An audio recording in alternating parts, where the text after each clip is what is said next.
Boa noite, pessoal da Libras. Espero que estejam bem. Estamos indo hoje para a nossa quarta aula, onde nós vamos falar sobre os parâmetros e convenções da Libras, né? Nós vimos anteriormente que a Libras é considerada uma língua, porque ela tem uma estrutura gramatical própria, como qualquer outra língua. Porém, a diferença é que ela usa um outro canal comunicativo, que é a visão, ao invés da audição.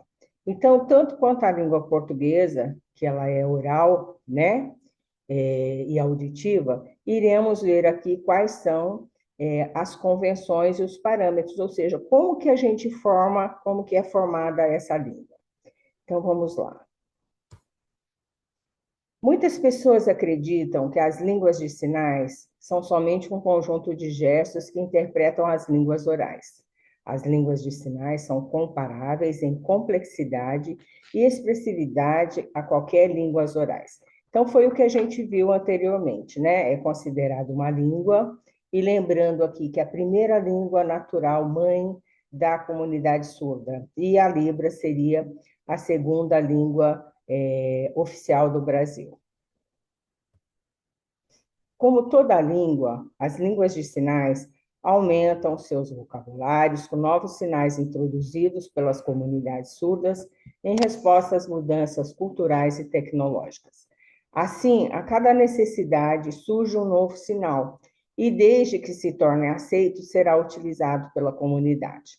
Pessoal, a Libras é considerada uma língua que ainda está em formação.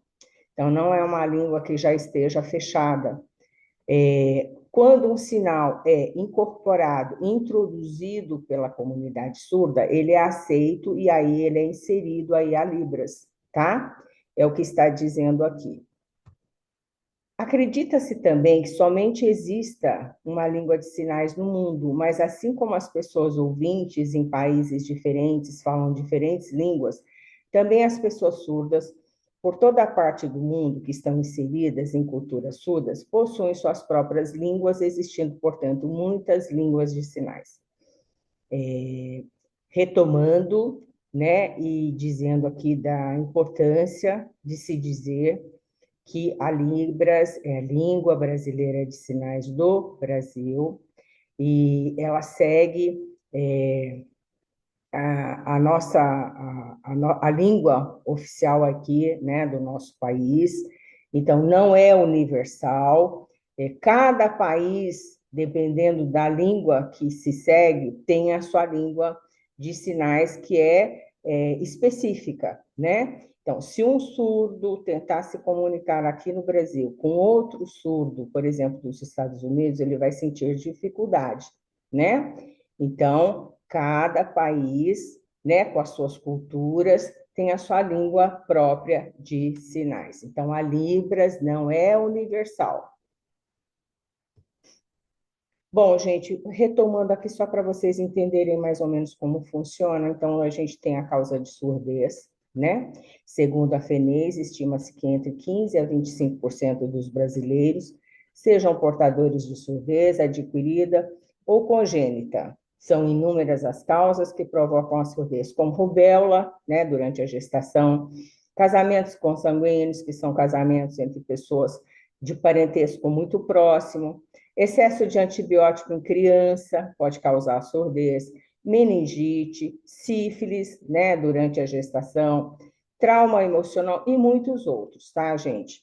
Nós temos também a surdez, que ela é causada com envelhecimento também.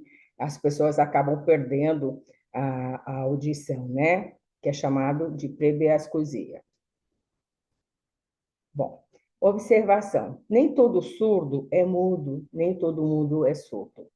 É importante que a gente tenha em mente que a pessoa surda, né, ela pode desenvolver a oralidade se ela for usar uma prótese auditiva, que ela vai ter um ganho aí de audição, e ela for treinada, por exemplo, por uma fonoaudióloga, estudar em escola que tenha um pedagogo também especializado, então pode, se quiser, desenvolver a fala que seria a oralidade.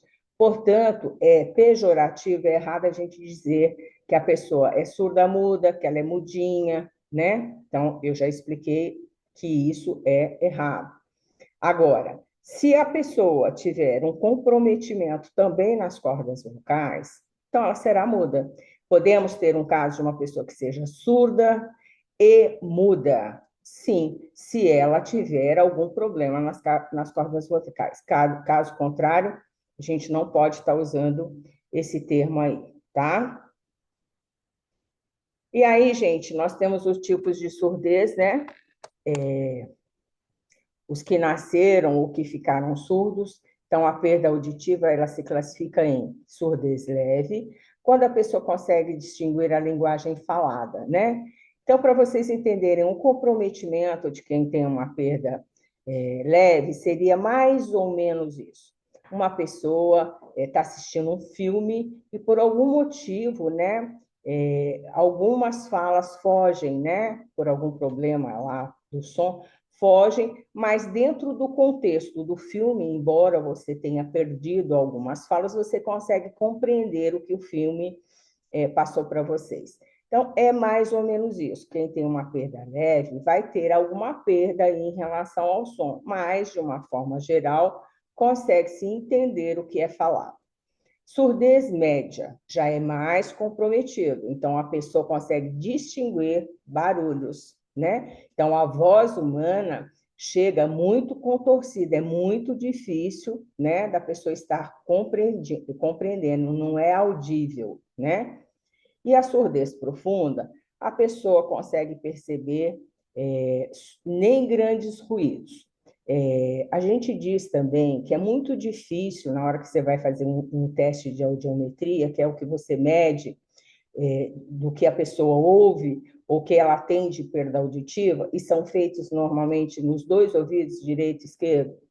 Nem sempre a perda que você tem no ouvido é a mesma que você tem no outro, ou pode ser que sim. E a gente sempre diz que é muito difícil uma pessoa não ter nenhum resíduo auditivo. O que seria isso? Que ela não tenha alguma coisa que, com um som muito intenso, ela não consiga perceber, né? Então, são os casos, né, aqui da surdez profunda, de um trovão, né? Então, a pessoa leva um susto. Então, numa intensidade muito profunda e muito alta, ela consegue perceber, de repente, aí, alguns ruídos, alguns sons. E, gente, o que é Libras, né? Segundo a Federação Nacional de Educação e Integração dos Surdos, que é chamado de FENES, que vimos no slide anterior, que funciona no Rio de Janeiro, né? Que era a antiga instituição lá do surdo-mudo, fundado lá pelo Dom Pedro II, né? Existe até hoje no Rio de Janeiro, com essa nova nomenclatura aqui. É considerado, então, a Libras uma língua materna dos surdos do Brasil e, como tal, poderá ser aprendida por qualquer pessoa interessada pela comunicação com essa comunidade. Relembrando aqui que é importante que é a primeira língua oficial, né, do Brasil e é a segunda língua da nossa ouvinte. A primeira seria a língua portuguesa e a segunda, a Libras. Bom, como língua, né, está composta de todos os componentes pertinentes às línguas orais, né, como gramática, semântica, pragmática, síntese e outros elementos, preenchendo assim os requisitos científicos para ser considerado instrumento linguístico de poder e força. Possui todos os elementos classificatórios identificáveis numa língua e demanda prática para o seu aprendizado, como qualquer outra língua. É uma língua viva e autônoma, reconhecida pela linguística. Então, gente, tanto quanto a língua portuguesa, então ela é considerada uma língua por ter todos esses componentes aí que fazem parte, né, de uma língua, para serem considerados aí língua, ok? Então, antes de começarmos nossa caminhada para o aprendizado da língua brasileira de sinais, é importantíssimo que você compreenda que essa língua não é uma língua de um país, mas é a língua de um povo que se autodenomina de povo surdo ou comunidade surda. Então, repetindo, gente, a nomenclatura certa da gente se dirigir a uma pessoa que tem uma perda de audição aí seria surdo, né? E a gente tem aí a comunidade surda. E uma observação, a Libras não é uma mímica, é uma língua, né? Tem todas as características de uma língua. Então, vocês estão aprendendo aqui uma outra língua, que é a Libras, que é a língua da comunidade surda, tá?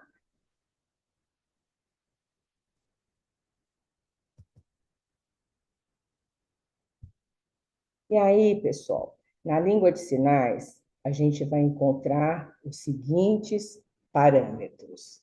Então, vamos lá. O que seriam os parâmetros? Como que a língua é formada, né? Então, gente, antes de eu falar das configurações das mãos, né, que eu vou estar explicando para vocês aqui, eu acho importante a gente estar relembrando que, inclusive, foi ensinado para vocês o alfabeto manual, né? E o alfabeto manual, que seria? É a soletração das palavras com as mãos. É aconselhável soletrar devagar, né? Formando as palavras com nitidez. Então, por exemplo, meu nome, né? Vania. Eu estou usando o alfabeto manual. E entre as palavras soletradas, é melhor fazer uma pausa curta ou mover a mão direita para o esquerdo, como se estivesse empurrando a palavra já soletrada para o outro lado. Quando a gente vai soletrar mais de uma palavra, no caso, né? Vamos lá, olha aqui. Vania. Eu vou dar uma empurradinha no ar, que foi o que eu acabei de falar, para eu poder soletrar aqui o meu sobrenome. Rabelo, ok? Então é isso. Quando eu vou passar para uma outra palavra, eu dou uma empurradinha no ar, tá? E aí, pessoal, nós vimos também que esse alfabeto manual ele é utilizado para soletrar nome de pessoas, lugares, rótulos, etc. Ou para vocábulos que não existentes na língua de sinais. Lembre-se que as letras do alfabeto digital representam as letras do alfabeto oral do país. Então, nós vimos que a cada letra do nosso alfabeto A, né, essa letra aqui vai corresponder o A do alfabeto B, C e assim por diante, né? No caso, nós temos 26 configurações de mão que vão formar o alfabeto digital que nós aprendemos, que vai do A até o Z, tá? E, como foi dito aqui, a gente vai usar esse alfabeto quando nessas características que eu coloquei aqui para vocês. Então, é importante que vocês não se esqueçam disso. É importante a gente dizer também que na Libras, pessoal, nós temos dialetos sociais, regionais ou situações. Então, como o Brasil é muito grande e nós temos muitas regiões, tanto quanto na língua portuguesa, a gente pode ter algumas variações nos sinais, né? Então, é a mesma coisa na língua portuguesa. Em algumas regiões a gente conhece aí, por exemplo, o pernilongo, o muriçoca e daí por diante. Então, a gente pode ter alguma variação no sinal, representando aí alguma coisa, dependendo da região que ele esteja. Então, por isso que às vezes você sinaliza, a gente sinaliza alguma coisa e, de repente, representando esse vocabulário, tenha um sinal diferenciado. Pode ser, então, pela região, né? Pela diferença de região e o Brasil ser tão grande. E aí, gente, a gente tem lá, que é importante estar dizendo, o que a gente chama de iconicidade e arbitrariedade. Então, iconicidade são aqueles sinais que eles têm alguma semelhança com o que eles representam. Então, quando eu faço para vocês o sinal de casa, que é esse aqui, tá? Casa. Você não precisa saber Libras, que você já associa que esse sinal representa a casa, né? Então, quando o sinal tem essa semelhança com o que ele representa, a gente chama de sinal icônico. E quando o sinal não tem nenhuma semelhança com o que ele representa, a gente chama de sinal arbitrário. Então, eu vou fazer esse sinal aqui, ó, tá? Vocês não sabem que significa árvore, né? Então, ele não tem nenhuma semelhança com o que ele representa. Então, esse tipo de sinal a gente chama de arbitrário. Então, lembrando aqui, temos dois tipos de sinais, que são sinais icônicos, tem alguma semelhança com o que representa, e os arbitrários não têm nenhuma semelhança com o que eles representam. Infelizmente, gente, na Libras, a maior parte dos sinais são arbitrários, né? Que vai dificultar um pouquinho a nossa memorização. Então, seria isso. E aí, gente, vamos lá, então, né? Então, agora, podemos ir aqui para a configuração das mãos. Então, gente, configuração das mãos é a forma que a mão assume durante a realização de um sinal, né? Sendo que no alfabeto, que a gente já viu lá, né? Para a gente soletrar, nós temos 26 dessas configurações de mãos. A gente já usa 26 configurações de mãos, né? Mas a gente só tem 26 configurações de mãos? Não, existem mais de 63 configurações de mãos, né? A última, oficialmente, seriam 63, mas como a Libras ela está sempre em formação, hoje a gente tem mais de 63 configurações de mão. Pessoal, importantíssimo. Às vezes, a gente tem uma configuração de mãos que, dependendo do local ou do movimento que eu tenha desse sinal, vai significar outra coisa, tá? Então, voltando aqui ao slide. Então, configuração de mãos são formas das mãos que podem ser datilologia, que a gente usa no alfabeto manual, e outras formas feitas pela mão predominante, mão direita para os destros e a canhota para o esquerdo. Então, outra dúvida que vocês precisam estar tirando. Eu tenho que sinalizar apenas com a mão direita? Não. Ou as pessoas que são destras, como no meu caso, eu vou usar a mão direita, e os canhotos vão usar a mão esquerda. A não ser que, né, eu tenho sinais que eu vou utilizar as duas mãos. Então, no caso de eu usar as duas mãos, eu vou precisar usar as duas, né, para fazer o sinal. E aí, gente, aqui está dizendo, os sinais de aprender, laranja e adorar têm a mesma configuração de mãos e são realizadas na testa, na boca e no lado esquerdo do peito, respectivamente.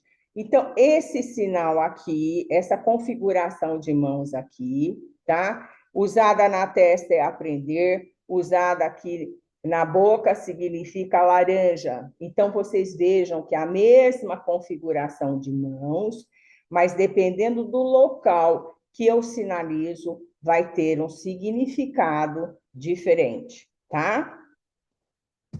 Então, gente, aqui a gente tem alguns exemplos de configuração de mãos, não é o alfabeto, tá? Não estou seguindo aqui o alfabeto, seriam apenas algumas posições, né, da mão em relação aí, então, à configuração de mãos, ok? Depois, gente, a gente tem lá o ponto de articulação. O que seria isso? Ponto de articulação é o lugar onde incide a mão predominante configurada, ou seja, é o local onde é feito o sinal, tá? Podendo tocar ou não a alguma parte do meu corpo, né? Então, pessoal, quando eu vou fazer algum sinal, né, que eu toque o meu corpo, como sinal, por exemplo, ó, mulher, eu toquei o meu corpo, tá? Quando eu vou sinalizar trabalhar, eu não toquei o meu corpo. Então, vejam bem, Quando eu não toco o meu corpo, quando eu sinalizo normalmente a minha frente, eu vou chamar isso de ponto neutro, né? Que é o local aonde eu vou estar sinalizando. Então, quando eu sinalizei mulher, eu toquei o meu corpo. Quando eu sinalizei trabalhar, eu fiz na minha frente, na frente do meu corpo. Então, na frente do meu corpo, eu vou chamar de espaço neutro. Então, os sinais podem tocar alguma parte do meu corpo ou não, ou são sinalizados nesse espaço neutro. É o que está dizendo aqui. Então, é o lugar onde incide a mão predominantemente configurada, podendo tocar alguma parte do corpo ou estar no espaço neutro, que é vertical, no meio do corpo, até a cabeça. E horizontal, quando seria a frente do emissor, né? Então, tem os sinais aí de trabalhar, brincar e consertar, que são feitos no espaço neutro, né? Então, brincar seria isso, eu fiz na frente do meu corpo, né? E os sinais de esquecer, aprender e pensar são realizados na testa. Então, eu toquei alguma parte do meu corpo, ok? Então, isso seria o segundo parâmetro da Libas, que seria o ponto de articulação. Então, gente, tá aqui, né, alguns exemplos, né, de eu estar tocando na hora que eu vou sinalizar o meu corpo, né, ou feito no espaço neutro, como é esse caso aqui, tá? Que no caso aqui está sinalizando trabalhar, ok? Então, seria isso. Agora nós vamos para o terceiro parâmetro da Libras, que seria o movimento. Então, movimento, gente, os sinais, eles podem ter movimento ou não, né? Os sinais citados anteriormente, com exceção do pensar, como sinais ajoelhar em pé, não tem movimento.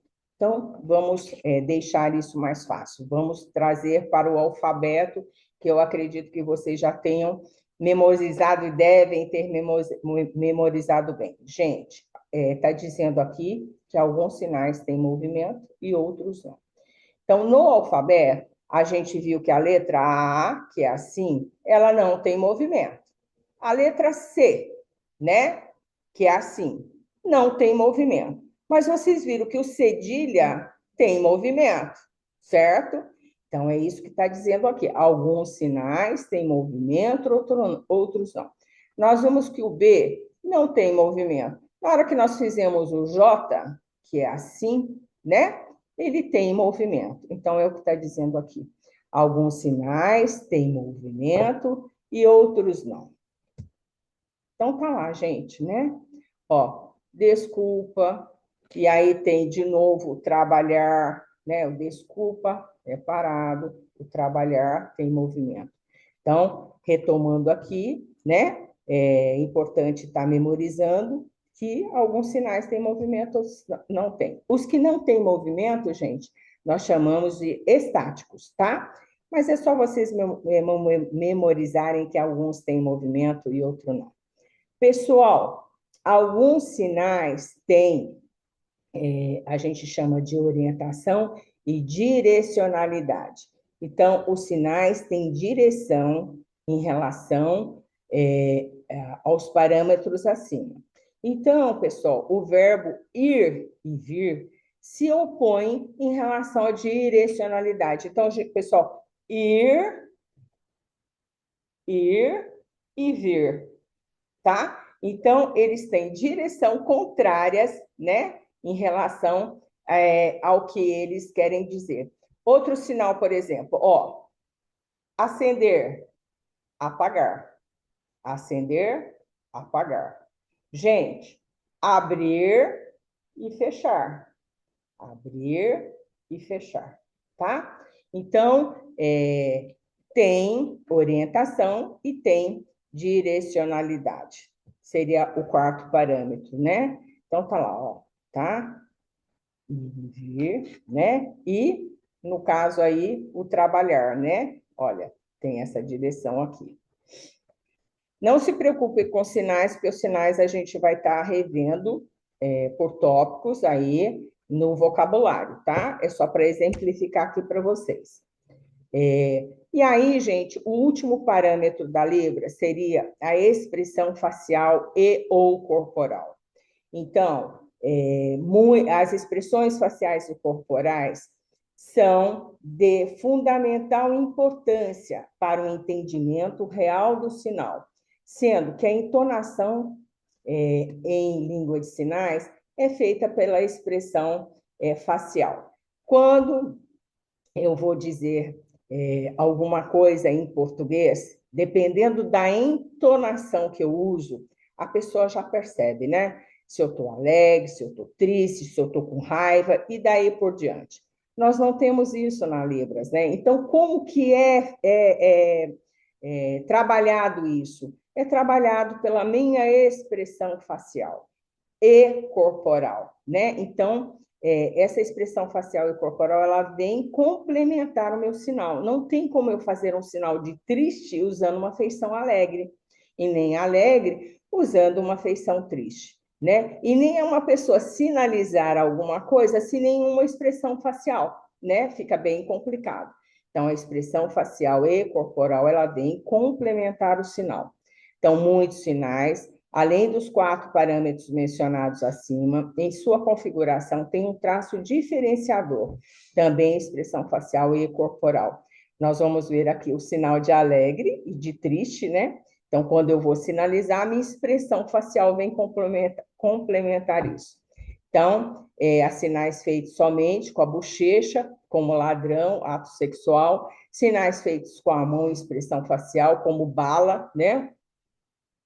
E há ainda sinais e sons e expressões faciais que complementam os traços manuais, como sinais de helicóptero e moto. Então, gente, vocês vão ver, ó, helicóptero.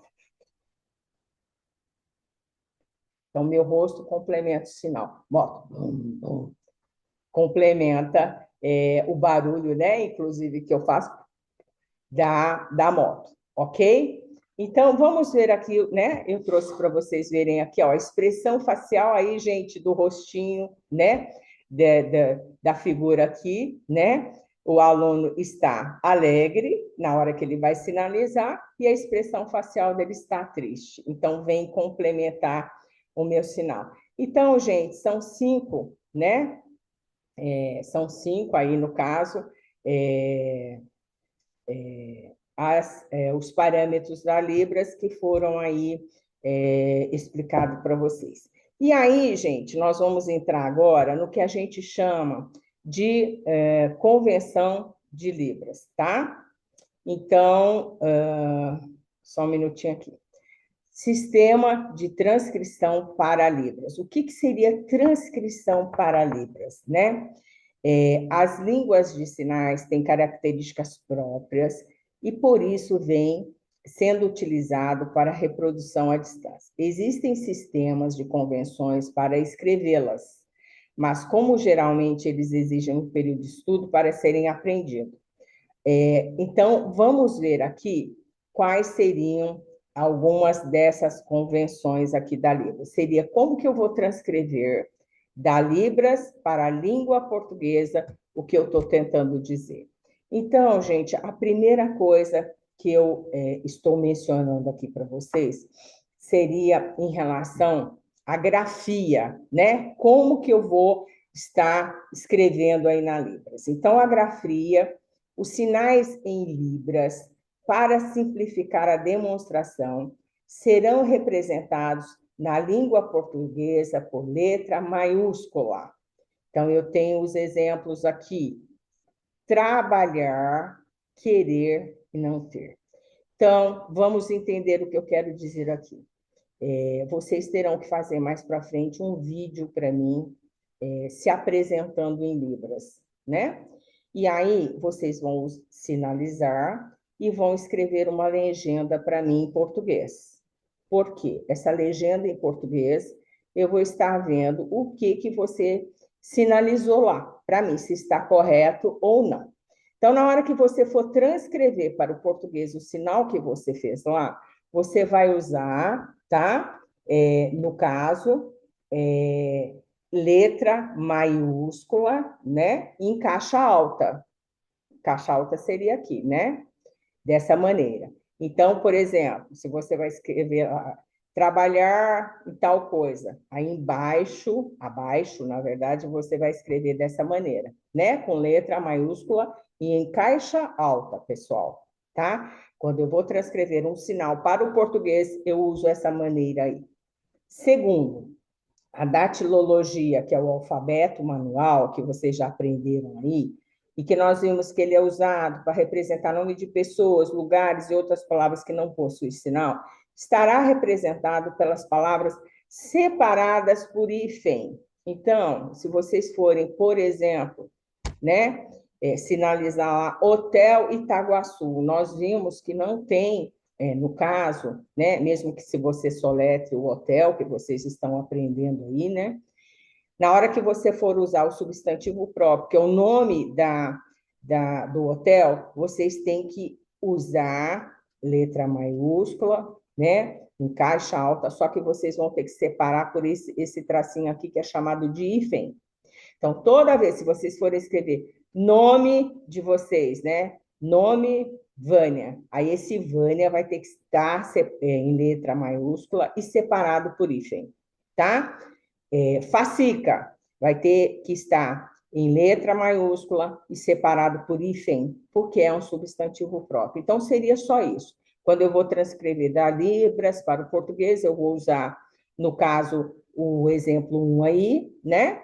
E quando eu for usar o substantivo próprio, eu tenho que separar aí, eu tenho que usar letra maiúscula e hífen. É só memorizar isso daí. Depois, gente, antes de eu estar entrando nesse terceiro aqui, eu gostaria de estar falando para vocês que os verbos, né, na Libras, eles são representados no infinito. O que significa infinito, pessoal? Eu não vou flexionar o verbo, eu vou usar ele sempre nas terminações que existem lá, ar, er, ir, né? Or, ur, né? Se existir. Então, no caso, por exemplo, eu não vou falar eu gosto, gostar, tá? Nadar, brincar. Então, eu sempre uso, o surdo não flexiona o verbo, ele sempre usa no infinitivo, tá bem? Então, não se esqueçam disso. Aí você pergunta, como que ficarão as conjugações? Como que eu vou entender os tempos aí do verbo, né? Então, todas as concordâncias e conjugações estão incorporadas pela sinalização, né? A gente acaba entendendo aí na sinalização. Então, vamos dar um exemplo aqui? Por exemplo, quando eu disse, você gosta do curso? Como que o surdo se comunica? Você gostar curso? Quando eu digo, como é seu nome? A gente diz assim em português. Como é que o surdo se comunica? Nome, você, né? Quantos anos você tem? O surdo se comunica. Idade, você. Então, as frases obedecerão à estrutura da Libras e não da língua portuguesa. Tá, pessoal? Então, repetindo, as frases obedecerão à estrutura da Libras e não da língua portuguesa. A gente não usa artigo, preposição, como eu disse aqui, a gente não flexiona verbo, tá? Então, seria aqui importante a gente estar ressaltando isso aqui. E aí, a gente colocou aqui, né? A terceira convenção aqui também, que eu mencionei que é importante. A gente, na Libras, a gente não usa, né? No caso, gênero masculino e feminino, né? E como que a gente entende isso? Quando a gente está transcrevendo, tá, gente? Passando da Libras para o português. Então, na Libras, não desiniências para gênero masculino e feminino. O sinal representado por palavra da língua portuguesa, que possui marcas de gênero, está terminado com o símbolo arroba, para reforçar a ideia de ausência e não haver confusão. Exemplo, ele ou ela, então eu vou colocar o arroba no finalzinho, que pode estar simbolizando aí no caso, exemplificando aí no caso, tanto para ele quanto para ela. Amigo ou amiga, Então, a terminação eu vou colocar uma arroba, tá? Porque não tem na Libras o amigo, a amiga, tá? Ok?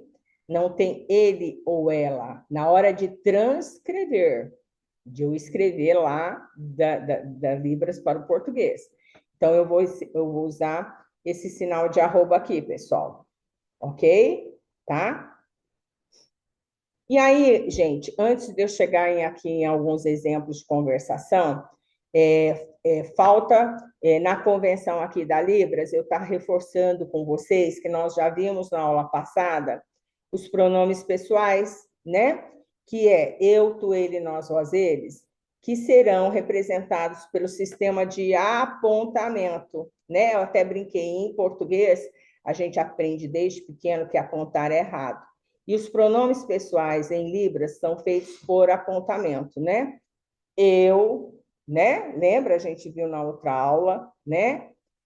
Tu, ele ou ela, e daí por diante. Já foi ensinado aí na outra aula. Então, gente, apontar em Libras é culturalmente e gramaticalmente aceito, né? Então, os pronomes pessoais, eles são por apontamentos. Então, quem não viu, reveja aí na aula 3, que a gente trabalha aí os pronomes pessoais. E aí, gente, tem alguns exemplos aqui, né, para vocês entenderem o que eu falei aí para trás. Texto em Libras, que seria uma conversação, que eu estou transcrevendo o que o surdo falou para a língua portuguesa. Então, tá lá. Ah, tudo bem, né? Viajar férias você, né? Eu não coloquei você viajou de férias, viajar férias você. Eu, Fiocruz, precisar trabalhar. Então, gente, além de estar tudo em letra, caixa alta e maiúscula, né? Na hora que eu fui colocar aqui o pronome, que é o nome Fiocruz, né? Da firma, no caso, eu separei por hífen, que foi o que eu disse anteriormente. Você viajar, você férias viajar, boa, né? Então, é assim que o surdo se comunica, é assim que na verdade, a maneira que eu transcrevo da língua portuguesa para a Libras. E aí, pessoal, tem lá, relembrando, né, que já foi trabalhado aqui o alfabeto. Dentro do alfabeto, a gente tem aqui alguns sinais que não têm movimento, outros têm movimento. Cada um tem uma forma, né, que seria lá a configuração das mãos, que está lá no parâmetro, o formato que a mão toma para eu sinalizar. Alguns sinais a gente viu que tem movimento ou não, né? Aí, tá aí. Depois, gente, esses exercícios que eu coloquei aqui, não é para vocês colocarem no portal, seria apenas treino para vocês. Então, usando o alfabeto manual, que é a datilologia, então, ó, nome, você, né? Então, no meu caso, ó, Vânia, tá? Qual o seu sobrenome? Então, vamos lá. No caso, né? Rabelo. E aí, vocês vão treinando, né? São algumas questões que eu fiz aqui para vocês irem treinando o alfabeto. Nós vimos também, pessoal, ó, para você também ir treinando aí alguns nomes usando a datilologia, tá? E aí a gente tem também os números que nós vimos na última aula, né? Então tá lá, o 0, 1, 2, 3 até o 9. Relembrando que quando por exemplo, o número 10 seria o 1 e o 0. 1 e 0. 44, 50 seria da repetição dos números que tem aqui de 0 até o 9, tá? Então, eu vou ter lá, por exemplo, 900, né? E 1, pela repetição dos números que tem aqui, né? Já foi visto isso na aula anterior também, tá? Tem alguns exercícios aqui para vocês treinarem a datilologia dos números. Então, vamos pegar ali a letra D, por exemplo. Ó, 231, ok? Tá? Então, vocês têm que estar treinando aí os algarismos, né? Com a datilologia. E aí, gente, o material de estudo para vocês da aula de hoje, ok? O livro, que já foi colocado, inclusive, em PDF na primeira aula lá. Aprenda Libras com Eficiência e Rapidez, Parâmetros com Conversões de Libras, na página 14 e 15. E a apostila minha também, na página 9, eu falo também sobre parâmetros, tá? Material de estudo de vocês. E aí, pessoal, como toda aula a gente tem a parte teórica e a parte de vocabulário, hoje a gente vai ver no vocabulário cumprimentos e saudações em Libras, tá? E aí eu tenho lá, com licença, prazer em conhecer, saudade, tchau, desculpe, boa sorte, por favor, né? E até amanhã. Então, pessoal, todos esses sinais eu vou mandar um link que mostra direitinho como que vocês vão estar sinalizando. Não deixem de acessar os links para vocês treinarem os sinais. Gente, olha, bom e o D do dia. Bom dia. Boa tarde, tá? E boa noite. Boa noite pode ser assim também, tá? Então, vocês precisam acessar os links que mostra direitinho, a intérprete mostra direitinho como cada um desse sinal é feito, tá? E aí está aqui, pessoal. Material de estudo em relação a cumprimentos, pronomes que a gente já viu lá para trás e alguns verbos, tá? Então, a lição 1 também, que eu estou mandando o link, tá? Do livro Aprenda Libras com Eficiência e Rapidez, do Éden Veloso e Valdeci, né? Tem um vídeo complementar, que é esse vídeo aqui, que ele vai estar mostrando bem lentamente, de uma forma que vocês consigam estudar e memorizar esses pronomes, no caso aqui, esses cumprimentos e saudações. Então, não deixem de ver, tá? E aí a gente tem aqui um plantão de dúvidas que será nessa sexta-feira agora, né? Então, e aí eu estou pronta a tirar dúvida aí, principalmente em relação à parte teórica, né? Que hoje a gente viu, é importantíssimo, seria a gramática da Libras, tá ok? Seria isso, pessoal. Um abraço, beijo e até a próxima.